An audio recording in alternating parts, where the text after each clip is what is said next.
It is indeed a blessing to gather in the name of the Lord. And believe it or not, 3 days ago, the United States of America celebrated 236 years of freedom.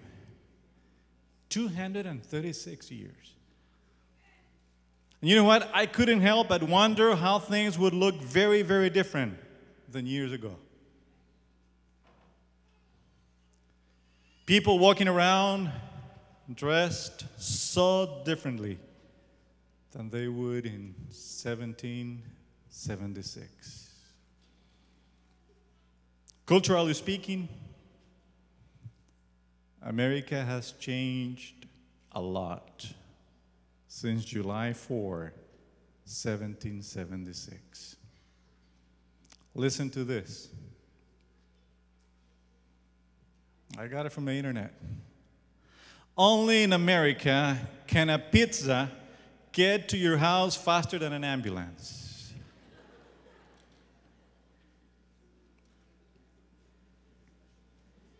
Only in America do drugstores make the sick walk all the way to the back of the store to get their prescriptions, while so-called healthy people can walk right up to the front of the store and buy their cigarettes. Only in America do we use the word politics to describe the process so well. Poli, in Latin, means many. Ticks, in Latin, means blood-sucking creatures.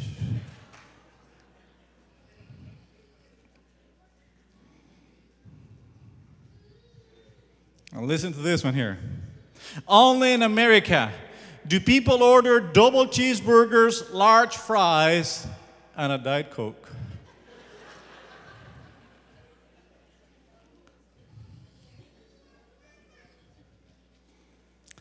But in all seriousness, we love our freedom in the United States of America. And every year we celebrate it, and we're proud of those who have made sacrifices to defend our freedom. We're so glad that we're citizens of a nation conceived in liberty and dedicated to the proposition to all men are created equal. Franklin Delano Roosevelt said, "In the truest sense, freedom cannot be bestowed, it must be achieved." That being true, we must always remember that followers of Jesus are first of all citizens of the kingdom of God.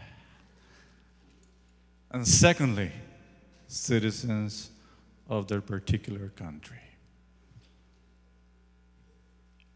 So I'm thankful that God has always been on the side of freedom, especially the kind of freedom that comes from knowing and trusting in Him. And that's what I'd like to do today. Take some time to look into one of those stories in the New Testament and find out what freedom really is. Let's pray. Our gracious Father, thank you for the freedom that we enjoy in this beautiful country. Thank you for the freedom you've given us in Jesus. In His name I pray. Amen. So let's open our Bibles. Book of John, chapter 5. John, chapter 5. And we'll look into verse 1.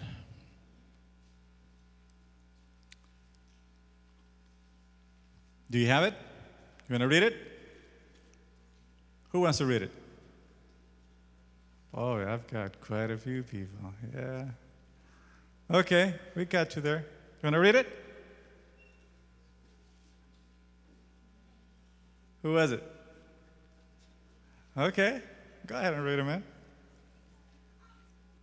John 5, chapter 1. Verse 1. There you go. Where is it? We didn't find it yet. What did you? John 5, chapter 1. Let me give you that here. 1.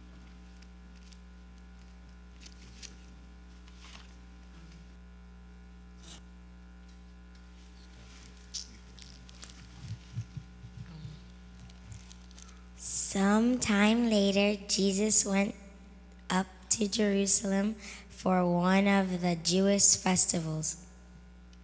Thank you. Thank you, Parisa. By the way, Parisa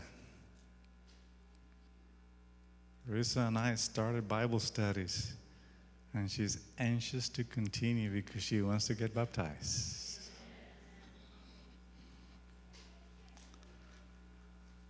So that's what the Bible says. Something special was happening in the big city of Jerusalem. And I'd like to picture in my mind, first of all, the watchers on the walls seeing the crowds coming. And I just imagine, and I see the people working in the fields all around Jerusalem looking up from their plows. And the sheep herders on the hills seeing the first crowds ambling toward the city of Jerusalem.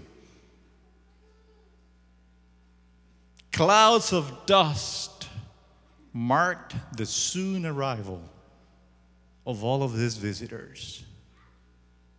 Because the next day, Sabbath day, was going to be special. It was a high day, so the city was astir with a lot of excitement. Many had traveled far and wide for this occasion. By the end of the day, the population of Jerusalem had swollen to almost 3 times the normal size. And many tents pop up around outside the city. Something special was about to happen. Then the next morning, when the sun rose to proudly proclaim its daylight, there was a different feeling about this Sabbath, because trumpets could be heard blaring loud and long throughout the city and the hillside, and they were calling people to come to worship the true God. Yes, everything seemed different today, but not everything. Not everything. John chapter 5, verse 2 introduces us to the fact. Now, there is in Jerusalem near the sheep gate a pool, which in Aramaic is called what?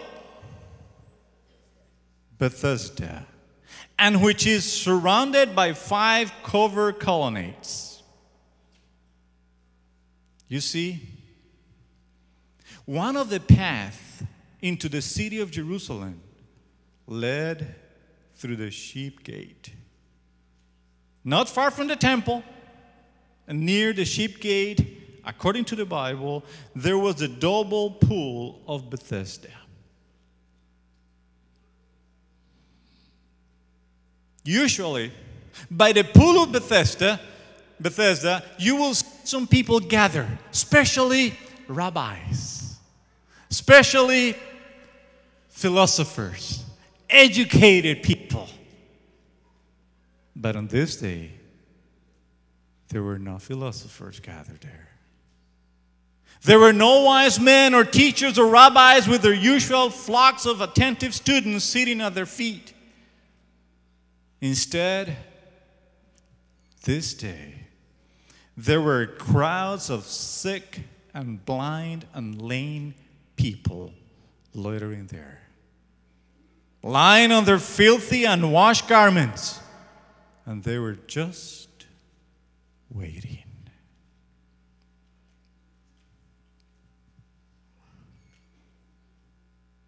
People had to go through this place. Even the visitors. And outside the pool area, multitudes were passing by the scene. And they were with fine, colorful clothes. They were clean because they've taken a shower the day before. And they were ready to go to worship. And as they passed by the pool, the sights and the smells were not very pretty.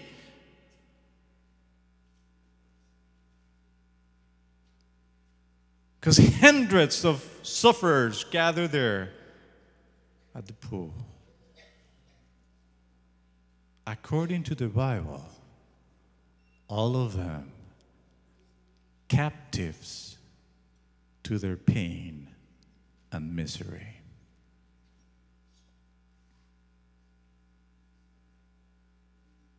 Some of these people spend the night in these porches, creeping to the edge of the pool day after day in the vain hope of finding relief from their misery.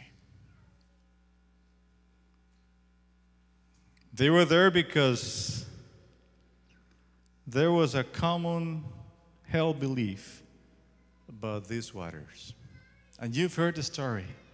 Periodically, they thought an angel came down from heaven and the angel agitated the waters, and who got into the water first would be healed of whatever disease he or she had.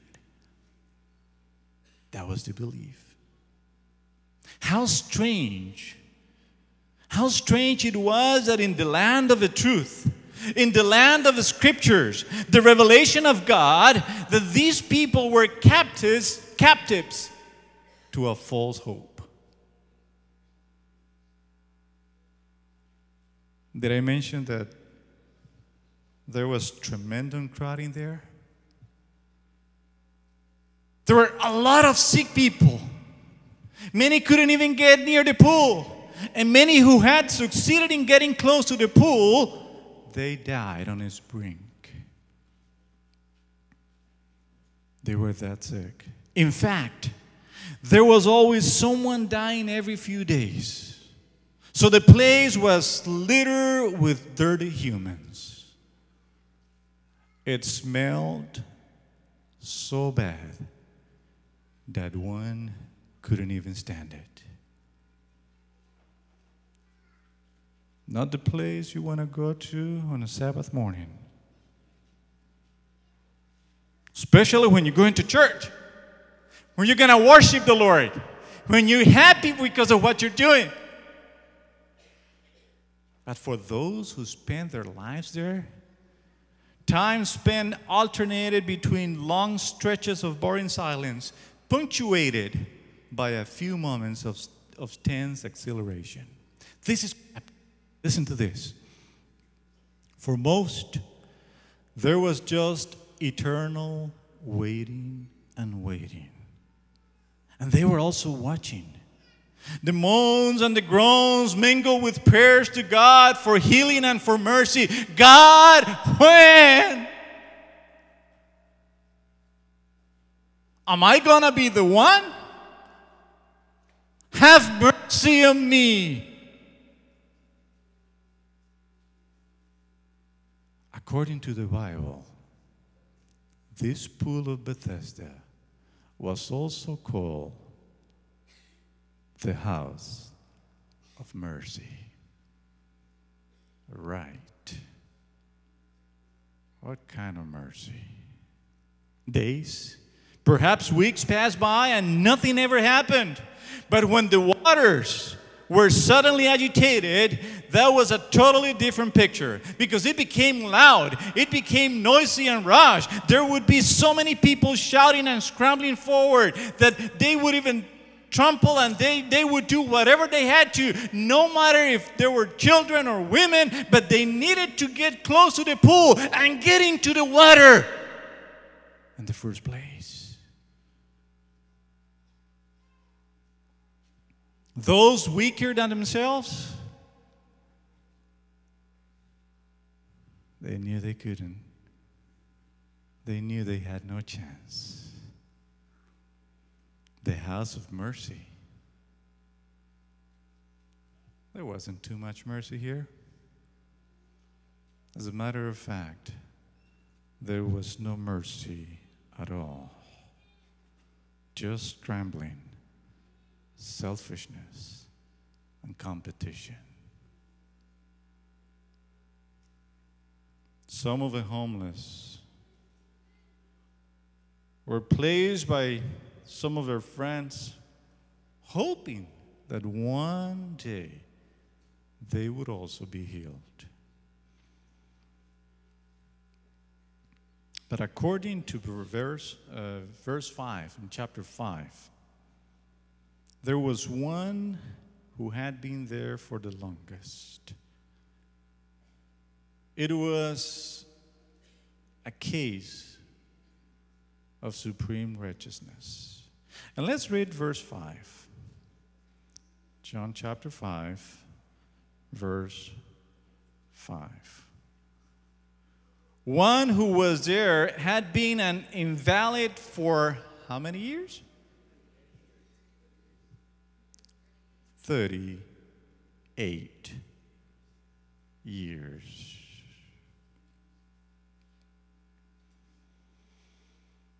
Yep, it was that man. That man who had been a helpless cripple for 38 years. Alone, friendless. No doubt he was feeling shut out from God's mercy. Some people who pitied him, they would probably carry him to the porch and they would probably do something to help him out. But up until now, in 38 years, nothing had happened. Whenever the water did suddenly and mysteriously move, they were nowhere around, and he had no one to help him in. Weak, lame as he was, he couldn't move very fast. His legs were paralyzed and useless, so no one bothered him because he couldn't really compete with anyone, feeble as he was. He was only an invalid with no real hope, only desperation. This was the case of the cripple for 38 years. You know, the man himself had stopped counting the times that the waters stirred. He had stopped counting the times that he dragged himself for all he was worth with all his frail arms towards the edge of a pool, but others were always stronger than he was, and before he would get close to the water, someone else would get in.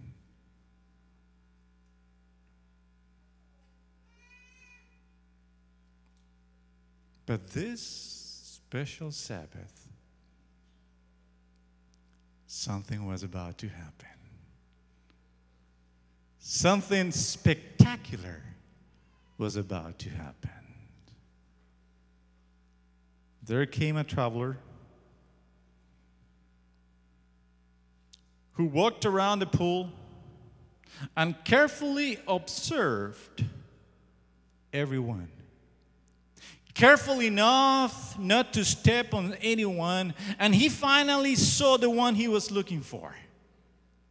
He saw that old man. He saw the man, and he knew his whole life before he even talked to him.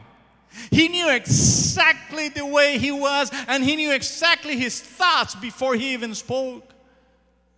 He also knew that his disease had been mostly the result of his own sin. And so, by everyone else, it looked like this was a judgment from God on him. And he knew that this man needed healing and to know God in a way in which God will God will be for him a forgiveness God. He had to know that God was the source of all mercy.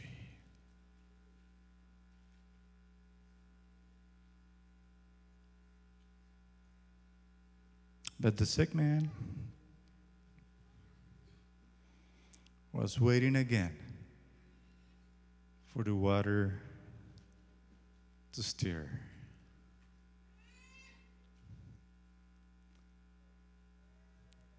Remember, he had no hope. Remember, he'd been there for many times.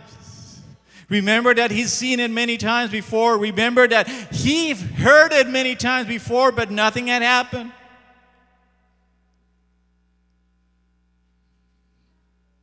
But when this traveler came close to him, a tender, compassionate face bent over him.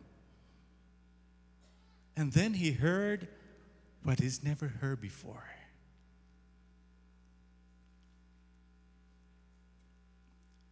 Do you wish to be healed? What did you just say? Those words jolted him back to attention. And the first thing he noticed about the face that had spoken those words were the kind of eyes, those compassionate eyes. And briefly, for a few seconds, he hoped that this time it was going to be for real. He hoped only for a few moments that this time something was going to happen for reals. But he was hoping in a false expectation. Because he was waiting for this man to take him near to the pool, to take him into the waters, and to do what others had not done before.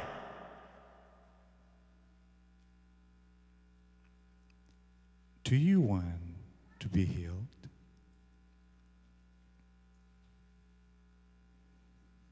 After all, he was the weakest. He was the most hopelessly paralyzed cripple of all of them in the crowd. Why should help come to him now? So he turned away forlornly. And he said something like this, "Sir, when the water is stirred, I don't have anybody to put me in the pool.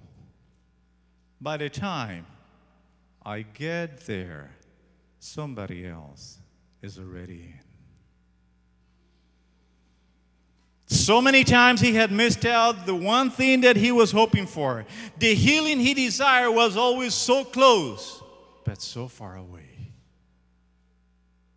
So here again, the cripple thought to be hopeless. And he felt despair and aloneness. Because no one was there to help him. No one cared for him. And soon he expected this man to leave him as all the other ones had done it before.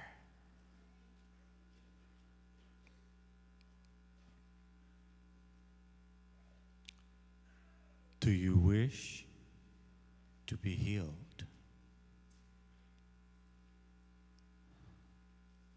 Are you serious? I mean, what kind of a question is this? Are you asking me if I want to be healed? Can you see me? I've been here for many years. Look at my condition. What kind of a question is this? Do I need? Do I want? What is this? Are you joking? But then this man, whoever he was, got even closer to him and said something that this guy was never expecting. Looking at him with the same compassion as he spoke, he said, "Stand up, pick up your mat, and walk."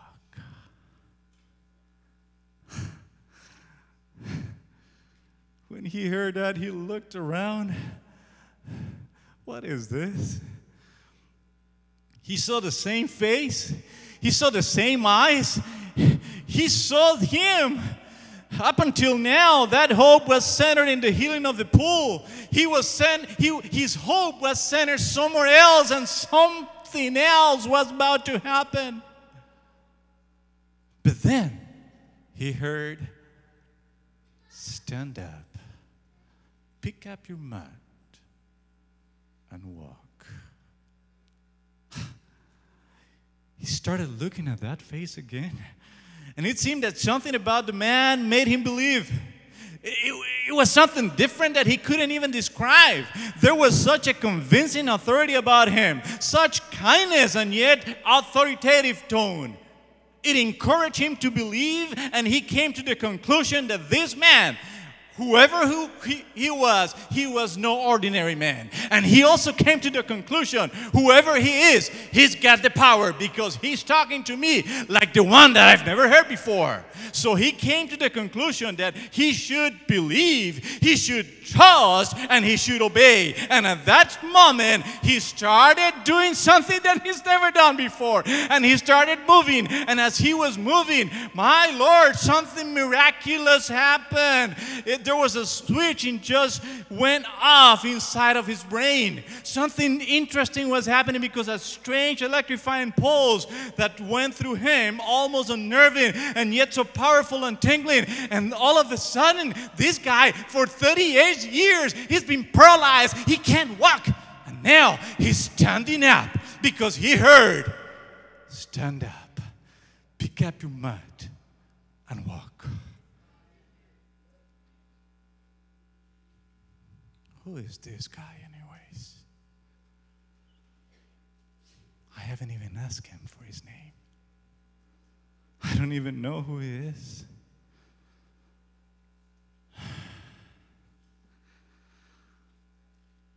Boy, but it's me. Yeah, it's me. I'm here. I'm standing up now. Why was it that this hadn't happened before? For so many years, I've been captive, and now I'm free. No longer weak and crippled. Now he could walk anywhere his legs would take him. It was a totally new life experience. But at that moment, the Bible says, there used to be crippled man for 38 years. He stooped down to pick up his bed, which was only a rock and a blanket. And as he straightened up himself up again with a sense of delight, wait a minute, where is he anyways? Where did he go? I can't see him. I don't even know his name. He looked around, but Jesus was nowhere to be seen. Now the intensity of his joy was matched almost by anxiety. How was it that it didn't even ask for his name? In any case, he was happy. He was a new man. He was a free man. Now he knew exactly the meaning of the word freedom. He was rejoicing. And the Bible says he was praising God.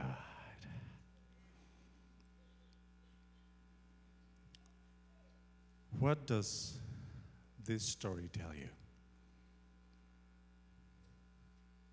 What's in there for you and I? Let me tell you what it really means for me.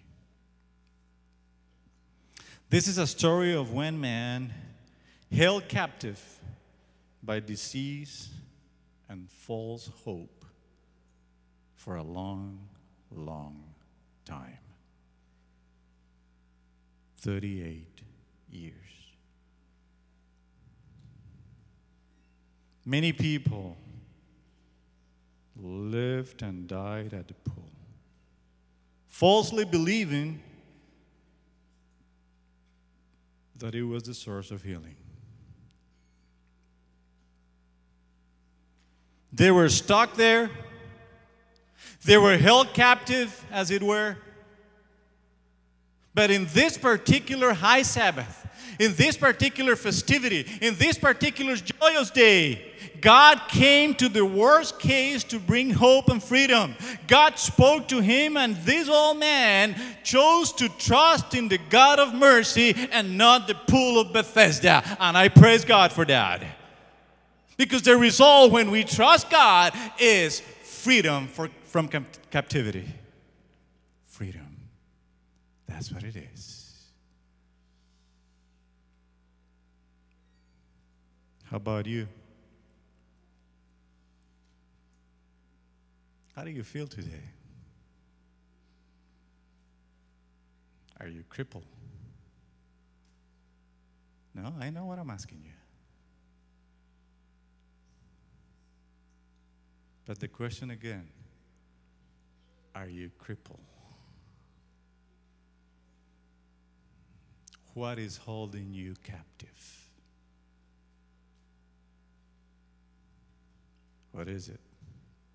Could it be an addiction? Could it be wrong beliefs and traditions? Or let's put it this way, legalism, criticism, or a cold, formal, ritualistic experience. What's holding you captive? Perhaps today you are captive of your own decisions.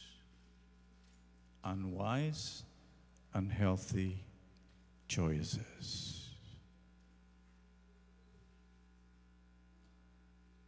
And it might be the case that today you feel just like the crippled man for 38 years. You're there, you're waiting for something else, but you're not looking at the source of healing. Someone said it is easy to take liberty for granted when you have never had it taken away from you.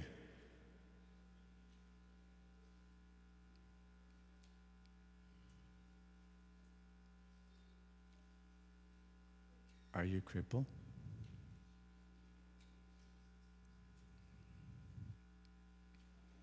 Whatever we are held captive by, I can assure you one thing this morning.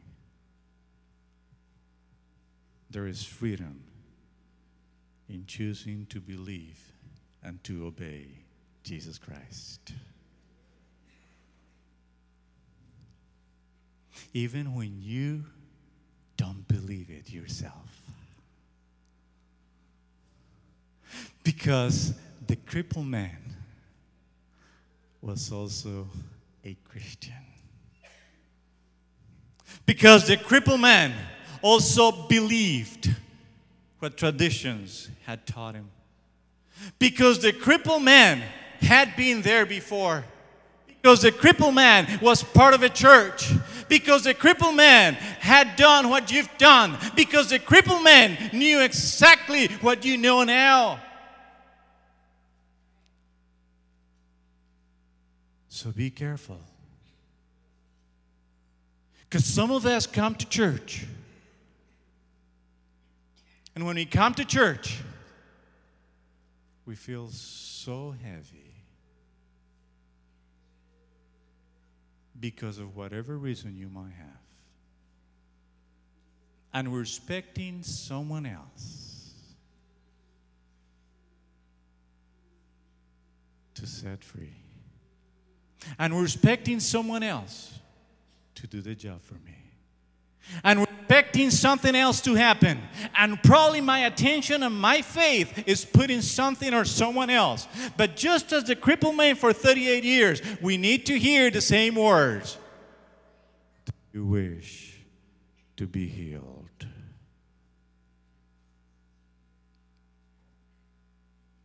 If you do, stand up, pick up your mat, and walk in Jesus.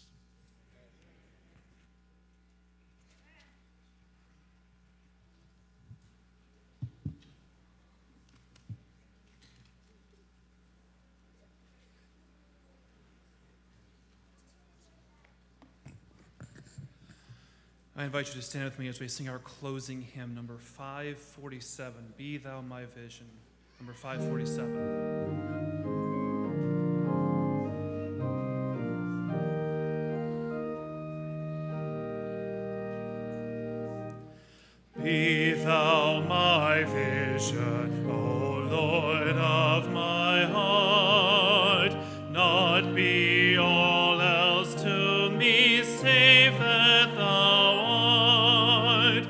Thou my best thought by day or by night, waking or sleeping, thy presence my light. Be thou my wisdom, be thou my true word. I ever with thee, and thou with me, Lord. Thou my great Father, I thy true Son. Thou in me dwelling, and I with thee one. Riches I heed not, nor man's empty praise. Thou mine inheritance now and always. Thou and thou only first in my heart. My King of heaven, my treasure thou art. High King of heaven, my victory won. May I reach heaven's joys, O bright heaven's sun. Heart of my own heart, whatever befall, still be my vision, O ruler of all.